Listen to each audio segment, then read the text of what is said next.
Hello and welcome back to Soba Bell. I'm your host, Bella Wee.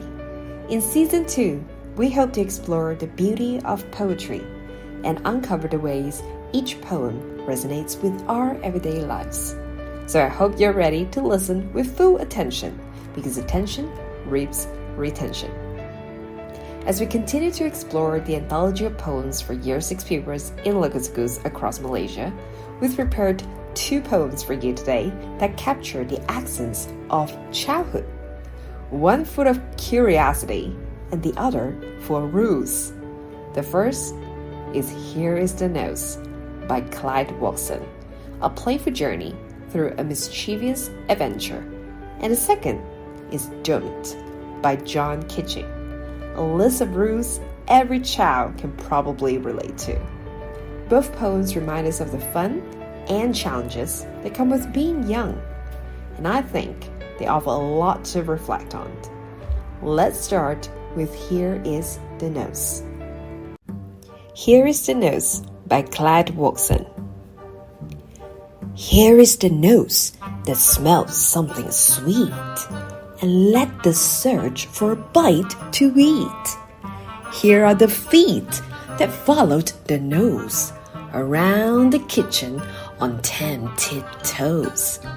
Here are the eyes that looked high and low till they spotted 6 pans sitting all in a row.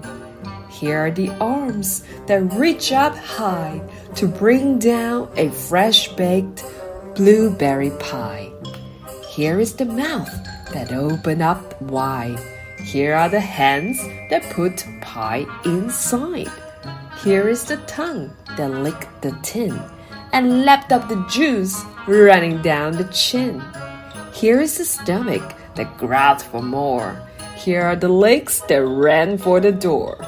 Here are the ears that heard a whack. Here is the bottom that felt a smack. Here is the Nose by Clyde Watson. So, this poem paints such a vivid and delightful scene, doesn't it? It takes us step by step through a child's sneaky adventure to find and devour a delicious blueberry pie. I just love how it builds from the nose sniffing out the sweet scent to the feet tiptoeing through the kitchen, all the way to the eventual and inevitable consequence at the end of that final whack. What's beautiful about this poem is how it captures the excitement of curiosity. Every child has had that moment when they know they probably shouldn't do something, but the pull of desire, whether it's a pie, a toy, or some other forbidden fruit, just takes over, and before you know it, you're in too deep. But beyond the humor of sneaking a bite, this poem also reminds me of how our senses lead us through life.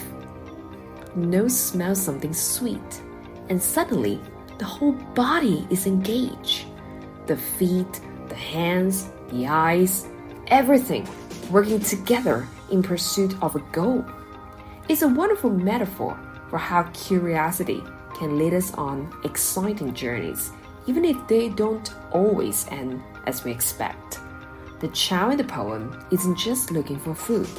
They're seeking an adventure, a moment of joy and satisfaction. Then, of course, reality hits hard. The whack at the end is a reminder of consequences. It's a playful way of showing that while curiosity is fun, it can also lead us into trouble. But even in that moment, there's a sense of innocence. The child runs for the door, their sense of wonder unbroken. It's a lovely reflection on the resilience of youth, how we bounce back from mistakes, ready for the next adventure. This poem takes me back to those moments of childhood, when curiosity led me into mischief, and the lessons that came with it. It's such a relatable experience, both the thrill of discovery and the sting of consequences. I remember when I was about 5 or 6 that I got lost in a mall because I was too drawn to a beautiful dress. My curiosity over the beautiful dress took over me, and my mom and dad ended up going to the concierge, and somebody made an announcement about a missing child. I was so scared at the time, but lucky for me, a kind stranger led me to my parents after spotting me sobbing and wondering helplessly. But those 30 minutes felt like forever, as I was so fearful, and that, my friend, is punishment enough. Now, let's move on to the next poem, Don't, by John Kitching. I'm sure many of you will recognize a familiar pattern in this one. Let's listen. Don't, by John Kitching. Don't do this. Don't do that. Don't scrape your plate. Don't tease the cat. Don't pick your nose. Don't suck your thumb. Don't scratch your head. Don't swallow gum. Don't stick your tongue out. Don't make that face at me. Don't wear your socks in bed. Don't slurp your tea. Don't touch your father's records. Don't touch your brother's glue. So many things I mustn't. Whatever can I do? The endless list of don'ts.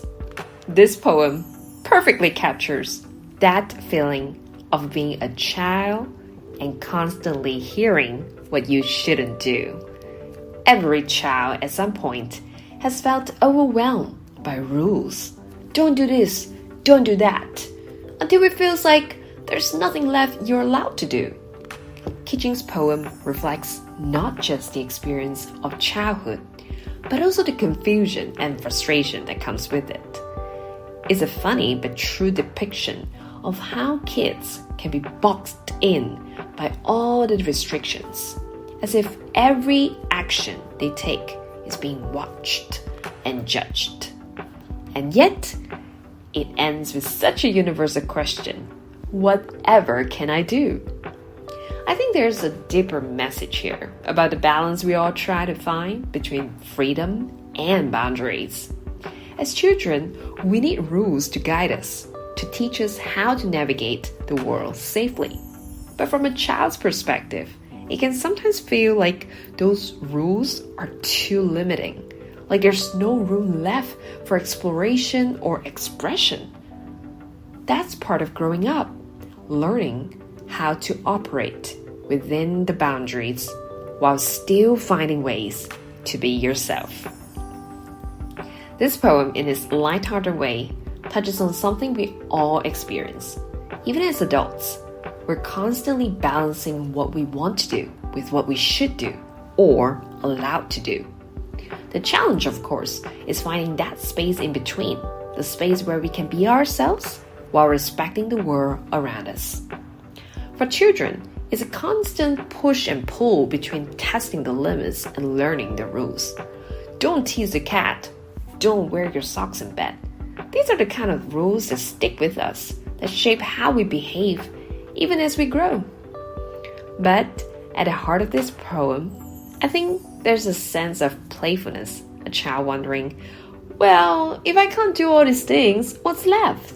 And that's where creativity and imagination come in, finding ways to navigate the rules while still making room for joy and curiosity.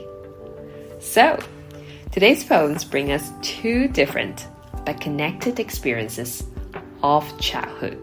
Here is the nose, reminds us of the joy of curiosity and the little adventures that sometimes lead us into trouble, while don't gives voice to the frustrations of growing up under a whirl of rules. Both poems highlight how, whether we're chasing a pie or figuring out what we're allowed to do, childhood is a time of discovery, both of the world and of ourselves. Thank you for joining me on Tell My Bell today. As always, I hope these poems spark a memory or a thought for you, and I'd love to hear what you think. Until next time, keep following your curiosity and don't forget to mind the rules, just like in the poems.